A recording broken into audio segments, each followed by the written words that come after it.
Hi,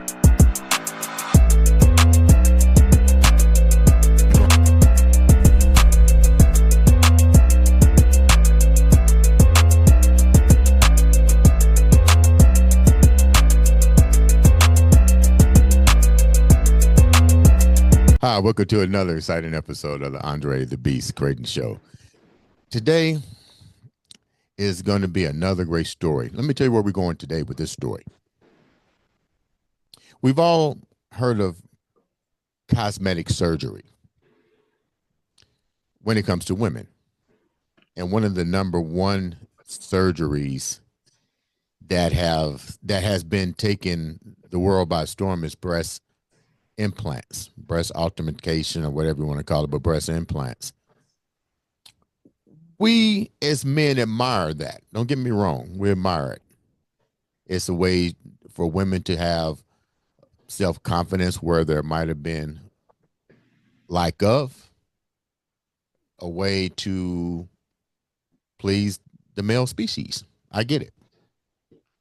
But did you ever think, what if something that's supposed to be meant to enhance,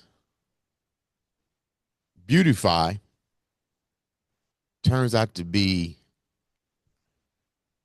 a dangerous situation for you, your health, and basically changing your whole direction,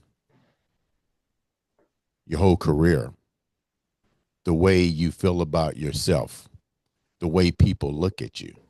But you put all that aside and you realize, out of my pain, out of my discomfort, I'm going to take this and I'm going to educate individuals on what could possibly, I'm not saying this happens to everybody, so let me clarify that, what could possibly happen, but more importantly, what is actually becoming pretty, not even a rare, but it's happening a lot.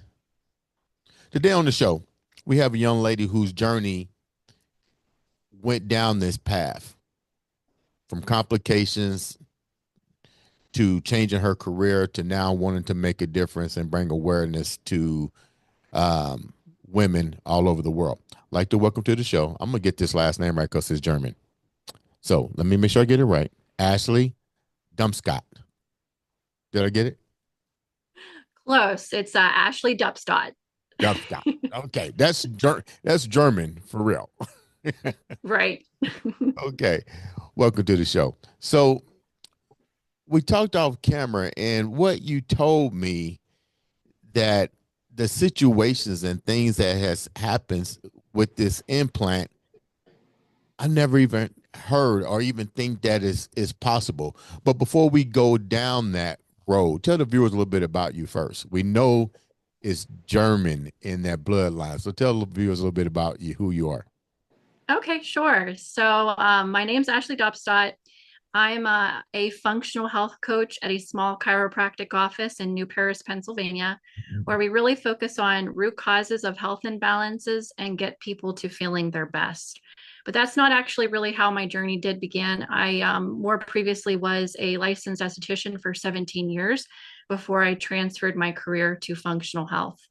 And then my own personal health journey is actually what drove me to change my career and my trajectory, because I wanted to create more of, I actually felt what I had dealt with was creating my pain into purpose for other people.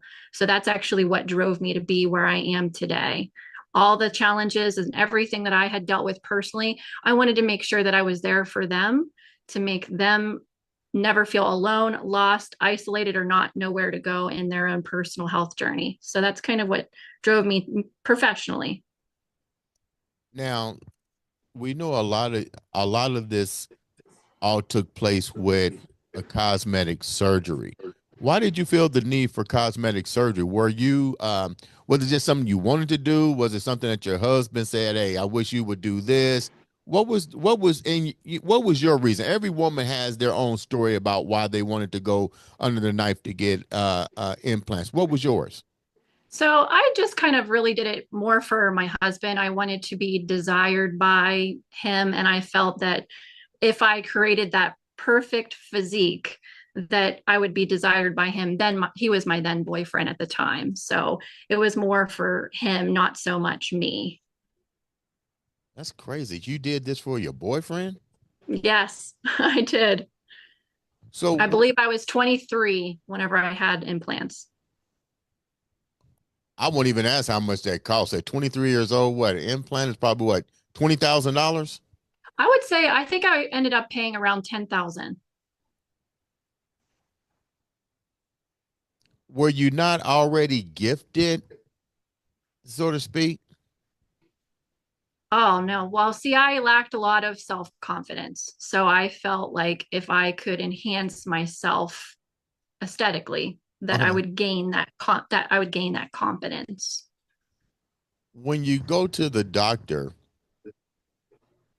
because your illnesses took place after you got these done, did they tell you of any complications, or what was that like when you go to get that done? Like, what's the protocol? Do they tell you these are the risks that can happen? Because you listed some stuff on your questionnaire. I was like, somebody should have been told that this could happen. Did they tell you anything when you went for your consultation?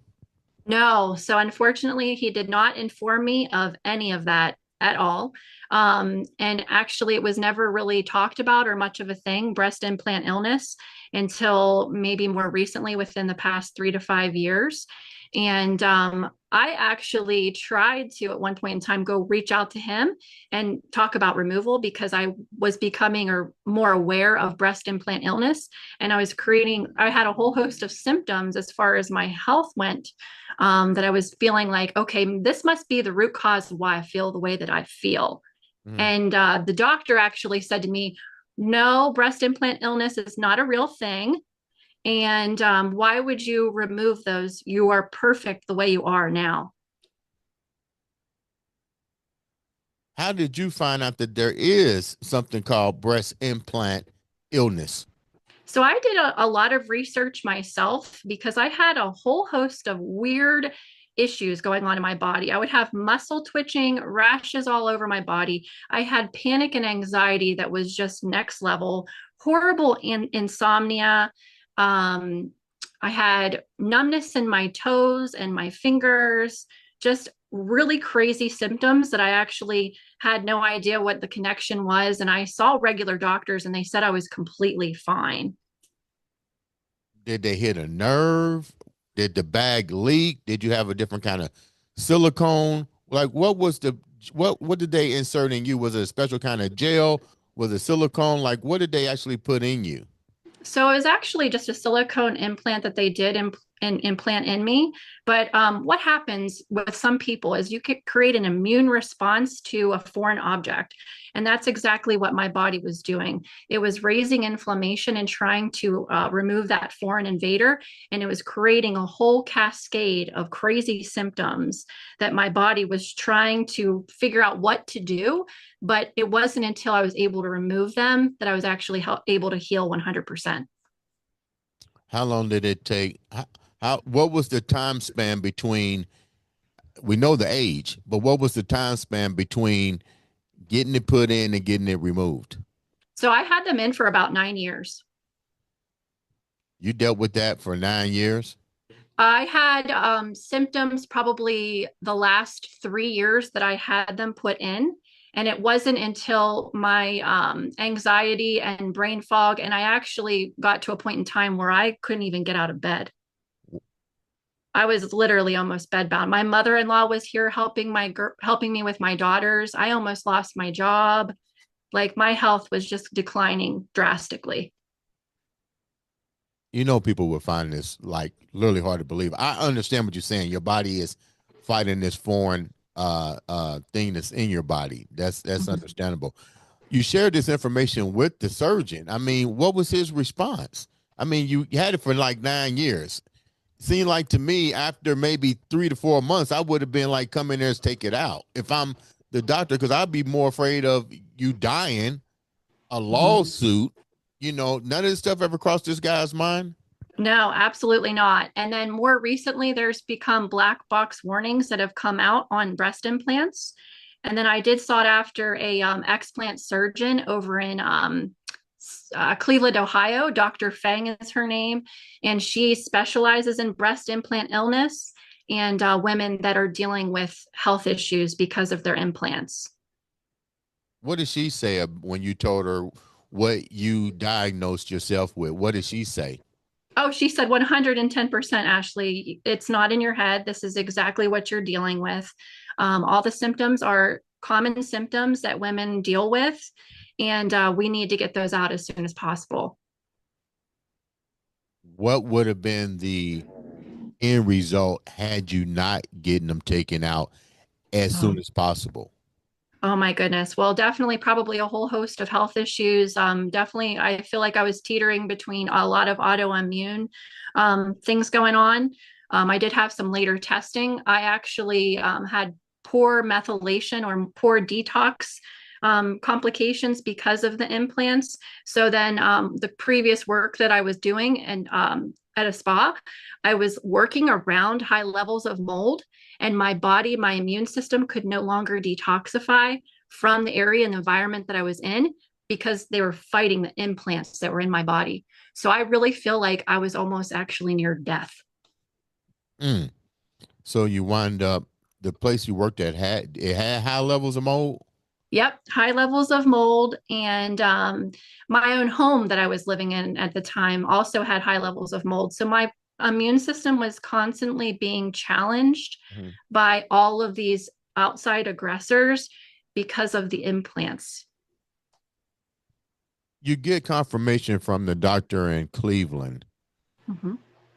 Do you eventually rule the doctor out? Because he doesn't seem like he wants to be associated with you and your complications. How do you wind up moving forward to get him removed? Did he remove him, or you had to go somewhere else? No, I ended up going to Dr. Fang in Cleveland. And I also started working with a functional medicine doctor. And she tested me for mold toxicity, which I had high levels of mold, and then also heavy metal toxicity. And the implants actually can harbor heavy metals. So she feels the source of the heavy metals were from the implants themselves. So I had a lot of stuff going on. I had heavy metal toxicity, mold toxicity, all due as a result of the implants in my body poorly detoxifying because of all the immune challenges that it was held up against with the implants. How did this affect your relationship, husband, your kids? How did this affect them? Because you're dealing with some serious issues. And were these life threatening issues? I'm pretty sure it is because you're dealing with your immune system and your body not being able to fight off new in what new invasions Yeah, getting inside your body. So how was this affecting your relationship in working with your kids and doing normal everyday things? yeah. So definitely my husband at the time really stepped up and took care of the girls because most times I was in bed. I couldn't even get out of bed. I was so weak. I had horrible brain fog, very dizzy, constantly felt like I was going to pass out, like a whole host of symptoms. And he definitely dealt with a lot in the I think it was 2 or 3 years it took for me to fully heal from everything. He stepped up and really helped a lot with the girls. My question, I know this may sound kind of painful. What was his reaction after? Did you just cut off communication completely with this doctor, or you just said he's not gonna take heed to what he's done? I'm just gonna like not even talk to him no more about everything that you've gone through and what you had to do to get him removed. Yes, so I completely cut off communication from him. I will never go into contact with him ever again because he really made me feel one horrible with the way that I looked because he said to me in the office whenever was concerned about this, you look perfect the way you are. If we remove those implants, you're going to be very unhappy with the way that you look. How deep did your research go with your investigations? I mean, were there if you had this under his care, how many other women probably had the same outcome. Did you do any Oh, research on that? so many women have had the same outcome. I actually have a good friend of mine that she also was struggling with a lot of health issues, and she also had to get her implants removed as well too. Now, not everybody has the same issues as I would. Mhm. Everybody kind of, we all have our own natural immune system, and a foreign invader, an implant is not going to create the same symptoms or issues as someone else. I think a lot of it had to do with environmental stressors, like the mold that I was constantly being involved in, and poor detoxification from that, overall impacting my immune system. And then the implants, and then just, home stress life. And dealing with the high levels of heavy metals, like it was like a culmination of things, but it was definitely the implants. Once I removed those, I really started to see a big change in my health. Were there ever any moments that these implants were life threatening? Oh yeah. I mean, like I said, I know whenever I was dealing with a whole host of those health issues that I explained or earlier, definitely. There was a point in time where I actually couldn't even chew my food or swallow. It's just like my esophagus, my throat was just closing in. I was literally felt like I was choking even when I was eating my food. I was down to, I'm 5'9". I weigh 140 pounds, healthy weight. I was down to 120 pounds. Wow. And I dropped the weight drastically. So it was definitely impacting my health in so many ways. How come your husband didn't go up and say something to this doctor? Oh, that's a good question. He was very supportive. And I know when we ended up going to see Dr. Fang for the explant, he learned a lot more about breast implant illness. And I don't think he was quite aware of it until we went to see an explant surgeon. Roughly, how many women, according, did the doctor share with you roughly a percentage of how many women actually suffers from this illness by having these breast implants? Oh, she didn't share that with me, so I'm not sure, but it's definitely becoming increasingly common. So I would definitely learn to question your body. So if there is signs or symptoms and you feel a little bit unsure in your body of how you're feeling, why you're feeling this way, I would definitely lean into and do a little bit more research into breast implant illness if you have implants to see if that's possibly something that you're dealing with. Did he ever talk to you about the different implant uh, manufacturers? Because maybe different ingredients, silicone or whatever, from different manufacturers and what they put in it, or even the plastics that it's made out of, or whatever, could have had some. So he didn't tell you of no other options. Like you went with one company, that was it. And more importantly, from your research, is it one particular material that can cause this over another material? Because I'm pretty sure there's different applications for breast implants, different manufacturers.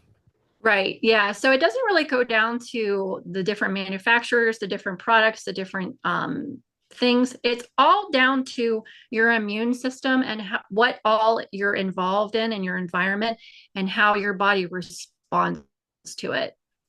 So not everybody, it's not specifically the implant itself, it's how your body responds to that foreign invader.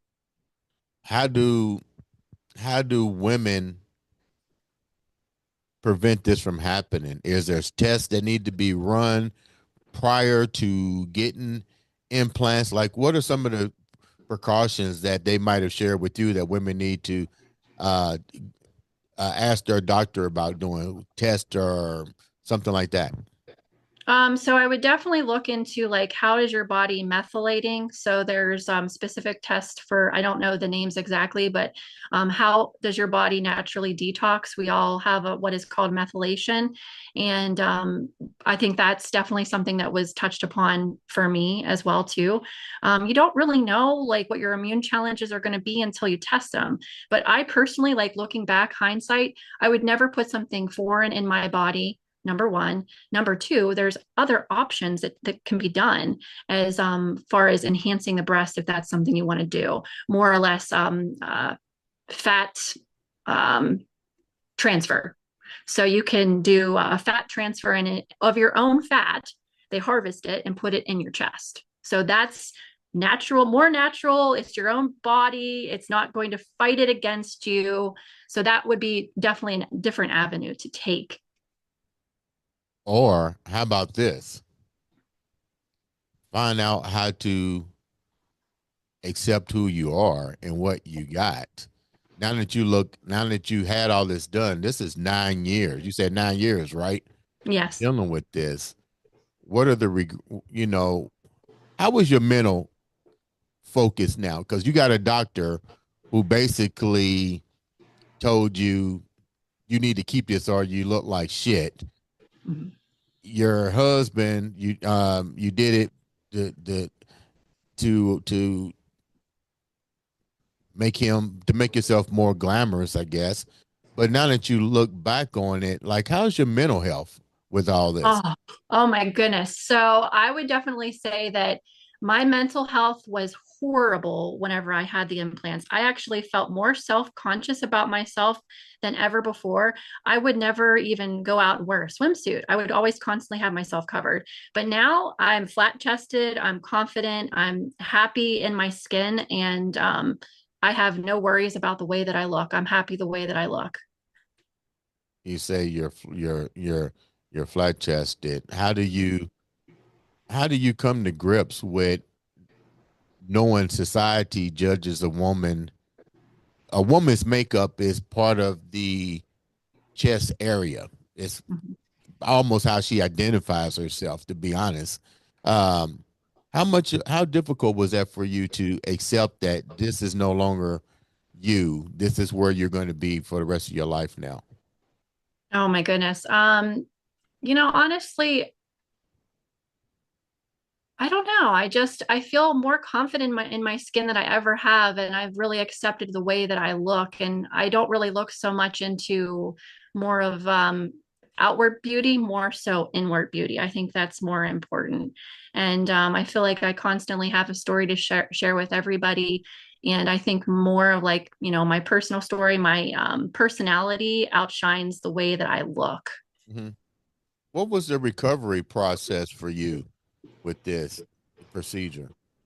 So recovery process for the implants themselves, explant, I think it was probably maybe 3 months. Wow. Hmm. Was that 3 months of healing and or 3 months of healing and making sure that your immune system and all that was back in order?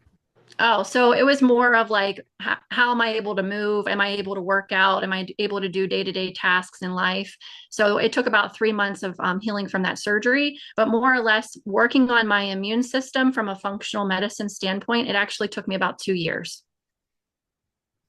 During this reconstruction Mhm. of your body and your mind, there was also a career change. How does this affect your career from esthetician to now going over to what we call, what's the word, functional healing coach? Like that's a major difference in income.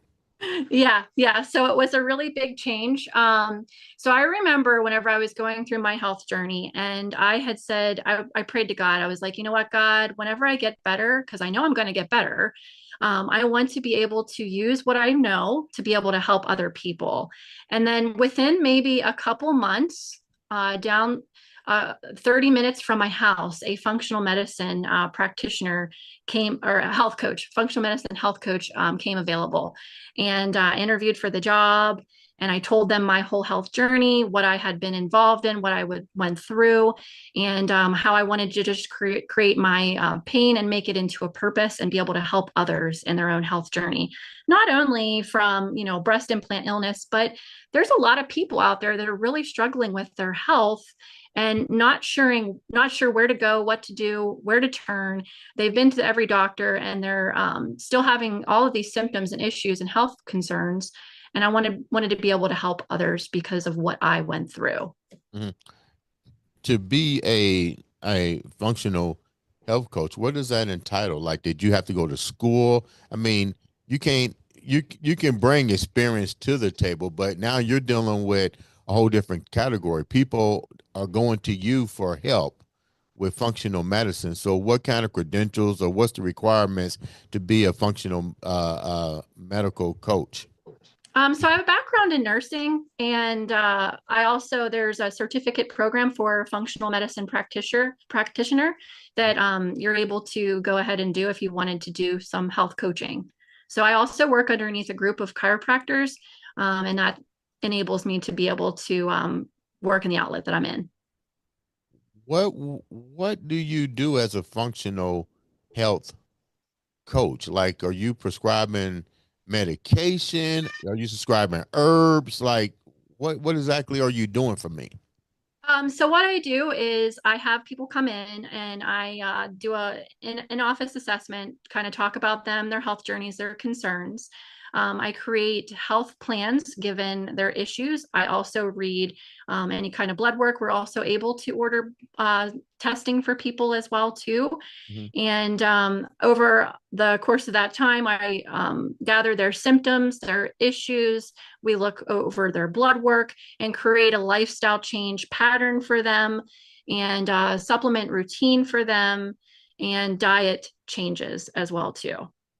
So it's really not so much keeping them medicated; it's trying to holistically put them on the right foods and exercise. I take it. Exactly. And you know what? It's really, really amazing to see a difference in somebody's health on a natural standpoint because a lot of us are, we're dealing with a lot of toxins and things in this world and a lot of deficiencies because of what we're dealing with in our world. We're not eating the best, we're not getting all the nutrients that we should be getting. And then there's health consequences with that. Mm. So I teach people, I educate people on proper foods with what they're dealing with, and it could be something as simple as like they're dealing with a little bit of anxiety. And usually that's like a gut brain connection link. And we really need to focus on healing that gut. And then anxieties will actually be a lot less than what they're dealing with. I also deal with people that have hair loss. I one client that I've been working with for the past 2 months. She's been dealing with a lot of hair loss, Mm. and she had horrible amounts of hair loss. So we really focused on leveling out the cortisol, the stress response in the body, and her hair loss. She's not experiencing any hair loss now. What are you seeing more of, men or women? I'm seeing more women, definitely more women. And what are some of the things that they're suffering from outside of hair Uh, loss? So I have a lot of people that are dealing with thyroid imbalances. I have a lot of people that are dealing with a lot of weight loss resistance and want to do it more on a natural standpoint rather than, Ozempic and the shots. So I really create a lot of diet plans for people that are struggling with losing weight on their own. I How would say di- that's probably the biggest thing. how difficult is it for people want instant results? That's the bottom line. They don't want to put the work in. They want overnight sensations. How do you what do you do with them mentally? Because you're telling somebody well, you're recommending this is an alternative to something like Ozempic when Ozempic's got commercials and everybody sees it and they go buy it. Who doesn't want to lose 15 to 20 pounds overnight? But I always tell people if you don't understand nutrition and exercise, you can take Ozempic all day. The chances are you're gonna still wind up being overweight. It just depends on when your body goes back to its normal dysfunctionalities. Um, how do you get them to change their mental aspect, their whole way of thinking?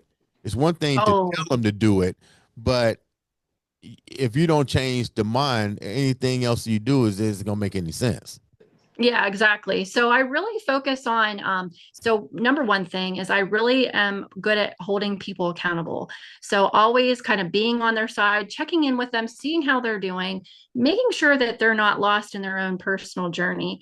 So I think that's really important that I don't make them feel like they're kind of lost on the wayside. Like, what are you struggling with today? How can we learn to achieve this? I have a lot of people doing journaling as far as like mental and emotional state and also food journaling as well too. So I think kind of trying to make people more aware of what they're doing rather than it being a mindless thing. They really make big shifts very, very quickly whenever I make them become more aware of what exactly it is that they're doing. Have you been seeing a lot of people with your condition, with the breast problems coming into your asking for your services? So I've actually been seeing more people that are dealing with mold toxicity. That's becoming an increasingly common thing. And I think more people are becoming aware of it and the symptoms that are associated with that. Big thing that people are dealing with mold toxicity is brain fog and dizziness and digestive upset is a big thing for people. So we do some mold testing on them, and 9 times out of 10, it's high mold levels that they're dealing with in their body. Now, is this stuff treatable? It is. It's It kind of is. scary. Somebody say mold, you be like, wow. So it's as simple as doing what? Removing themselves from the environment, or a combination of food and removing themselves from the environment? So definitely combination of food. We also work on the drainage funnel of the body. So we need to make sure that your body's natural drainage funnel is detoxing properly. And if it's not, then we focus on that through a host of supplements. And then once we make sure that the funnel is operating efficiently, then we look into the environment, making sure that they have clean air that they're breathing. I always recommend some kind of air purification, like an air doctor, to making sure that the air is pure that they're living in, and looking at their area, making sure that there's no visible signs of mold. If not, then possibly considering what is called an ERMI test, and that's a Yeah. Swiffer test where we can test if there's high levels of mold in their home. What's the percentages of somebody really having high levels of percentage of mold? I can't see a new home, new constructions really having mold, but I could be wrong. What are you hearing about that? It's actually increasingly common because a lot of construction is not properly covered whenever they're working in that home. Then there's a whole host of issues whenever they're like working. For example, I'm in Pennsylvania and we got snow. So if they're out there working, they're probably not covering that area as well. So Mm. there is a risk of mold possibly happening. Wow. Mm-hmm. And first of all, let me say thank you for taking time to come and educate us on this topic of breast. What was the word again? Breast implant illness. Breast implant illness. If you are an individual that have had these symptoms, what do you suggest they do? If a woman got this, you say, you know what, I'm feeling this. What should be her courses of what should be her course of action? Okay, so first thing, I would definitely just go to your regular doctor, get all your basic CBCs done to make sure that there's no issues there. If you're not seeing any issues there, then I'd probably sought after either your original surgeon, talk to them more about breast implant illness and your issues and concerns, because I think more and more surgeons are actually becoming increasingly aware of that. And if you're still not getting any traction there, then I would look into more of a functional medicine doctor where they can really focus on, or a functional medicine coach, where they can focus on ordering some tests and seeing if there's any issues for detox pathway impairment, methylation issues, any issues or reasons why you're not being able to detox well. How can the viewers reach out to you to get more information and to contact you? Because that's something that sounds like they need a private consultation. But so how can they reach out to you? So I have my or I have my business Instagram account. It's ashley.livewellcairo, or you can contact me via email, ashley@live-well-cairo.com, or on our website, www.live-well-cairo.com. Sounds like you're doing a lot better now. Sounds like life is better. You're smiling now, and you definitely got that beast mindset. How difficult of a journey was it for you? Like, it wasn't an overnight sensation. Like, how long did this whole process take for you to get to where No, you're at today?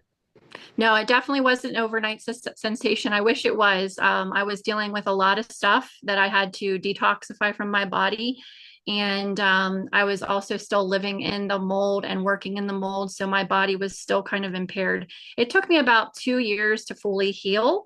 And but over time, I actually noticed each additional symptom, each passing month, I felt better and better and better and stronger. So that actually drove me to keep doing what I was doing Mm. because I was noticing such a change in my health, and I was ready to feel like I feel today. So That sounds good. Ashley, thank you so much for taking the time to come on the show and educate us and share such an impactful story.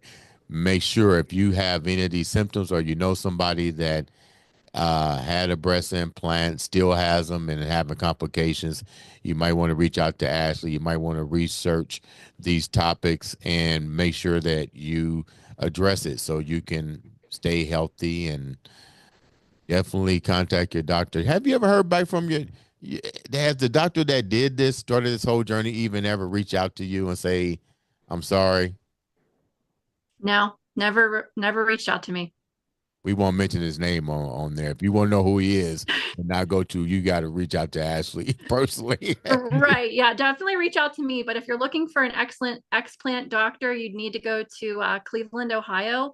Her name's Dr. Lu Jean Feng. She's uh, absolutely amazing. you heard that. Ladies and gentlemen, this has been another exciting episode of the Andre the Beast Crayton Show.